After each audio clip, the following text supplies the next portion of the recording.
તો જય દ્વારકાધીશ બધાને 90 ડેઝના ચેલેન્જમાં 21મા બ્લોગમાં તમારું સ્વાગત. કાલે રાત્રે સુવામાં વાગી ગયા હતા 2 ને ઉઠી ગયો સવારે 9 વાગે. ઉઠીને સીધો આવતો રહ્યો હું બ્રશ કરવા. બ્રશ કરીને નાઈ ધોઈને થઈ ગયો રેડી ને પહેરી લીધા કપડા. પછી તો ગાડીની ચાવી લીધી, બેગ ખંભે નાખ્યું, નીકળી ગયો શોરૂમે જવા. નીચે આવીને જોયું તો આપણું સ્પ્લેન્ડર તો ક્યાંય હતું. પછી યાદ આવ્યું કે આપણી સ્પ્લેન્ડર લઈ ગયા છે વિવેકભાઈ, એટલે આપણે લઈને જવાની છે એની એક્સેસ. ફિર એક્સેસ કો નિકલ પડે શોરૂમ की ओर.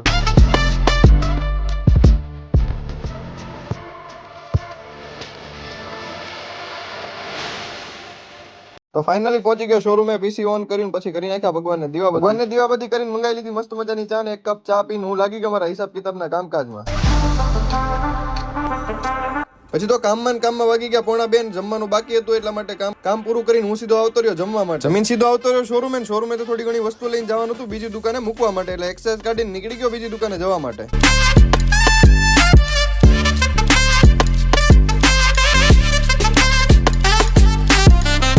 તો પહોંચી ગયો દુકાને, શટર ખોલ્યું, થોડી ઘણી વસ્તુ લેવાથી મૂકીને. જો આજનો બ્લોગ તમને ગમ્યો તો વિડીયોને લાઈક શેર ફોલો કરી દેજો. હું મળું તમને બીજા બ્લોગમાં. જય દ્વારકાધીશ અને બાય બાય.